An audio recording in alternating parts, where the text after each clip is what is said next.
Na aula de hoje nós vamos continuar falando sobre o renascimento, porém da relação que existe entre o presente e o passado. O renascimento, como todos nós sabemos, ele surge no final da Idade Média, depois de 1453, ou seja, século XV, século XVI. O renascimento foi uma ruptura com o presente. Engraçado, aqui não é uma ruptura com o passado, mas com o presente, porque o presente é dominado pelo pensamento medieval, a Idade Média, influenciado pelo poder da igreja, da religião. E aí o renascimento, como o nome já diz, renascer, é voltar ao passado, buscar algo do passado, ou seja, ele vai se inspirar no passado, especialmente na cultura greco-romana, na Grécia e Roma antiga.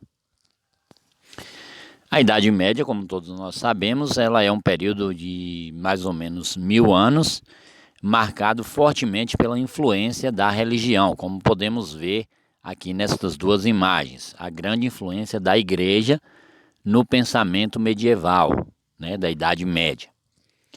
Ela começa com a queda do Império Romano do Ocidente, em 476 d.C., e ela encerra com a tomada de Constantinopla em 1453. Então, um período de quase 1000 anos. A Idade Média é um período de quase 1000 anos que vai ser ditado pelo pensamento medieval. Então, todo aquele passado greco-romano, todo aquele passado, toda aquela história de valorização do homem, da filosofia humana, do racionalismo humano, vai ser substituído pela religiosidade, pela fé, pela crença, e vai ser fortemente policiado, ou seja, vai ser fortemente marcado, vigiado pela religião.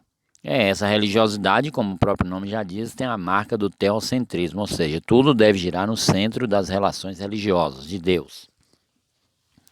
O realismo, por sua vez, o renascimento, ele é mais realista, por isso ele tem uma ruptura com a visão medieval. Daí nós temos imagens aqui que mostram isso, a arquitetura romana, a pintura, a mitologia, a influência da mitologia greco-romana, a arte, a escultura greco-romana. O Renascimento é um rompimento com a Igreja Católica, como já temos dito. A literatura deixa de ser produzida em latim, passa a ser produzida em linguagem vulgar, nas línguas vernáculas próprias do lugar. Nós vamos ter o fim do monopólio da cultura medieval da igreja. A igreja já não vai mais ditar as regras culturais e vai ter o apoio financeiro da burguesia, que vai desencadear mais tarde com a Revolução Francesa. Temos na arte, nós temos destaque para a proporção, perspectiva, sombra, como Mona Lisa de Da Vinci, a Escola de Platão, lado direito, são quadros que mostram essa questão da perspectiva, proporcionalidade que não existiam nas obras da Idade Média. Na literatura, nós, como eu já tenho dito, a língua vai ser a língua vernácula, própria do lugar, italiano, francês, alemão. Vamos ter humanismo, classicismo no teatro com William Shakespeare, Camões em Portugal e outros nomes que se destacam, fazendo a literatura mais voltada para o lado humano, daí a ideia do renascimento, humanismo, e mais desligada da religiosidade.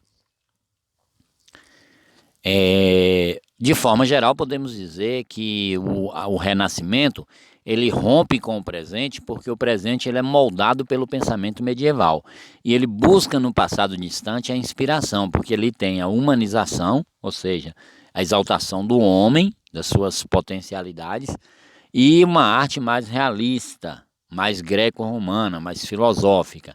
Renascer, então, nesse sentido, é resgatar, reviver o passado. Assim, podemos dizer que o Renascimento é uma ruptura com o modelo atual da Idade Média.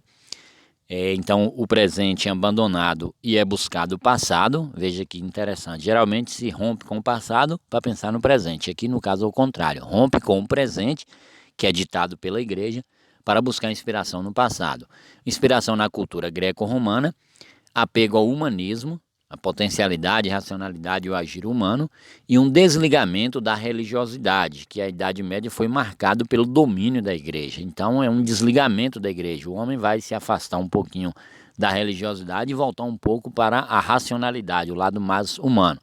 Tem os pontos positivos, mas tem também os pontos negativos, que poderemos avaliar mais tarde em outros vídeos. Então é isso, pessoal. Esse pequeno vídeo é para mostrar a questão da relação temporal, passado e presente no Renascimento. Até a próxima, se Deus quiser.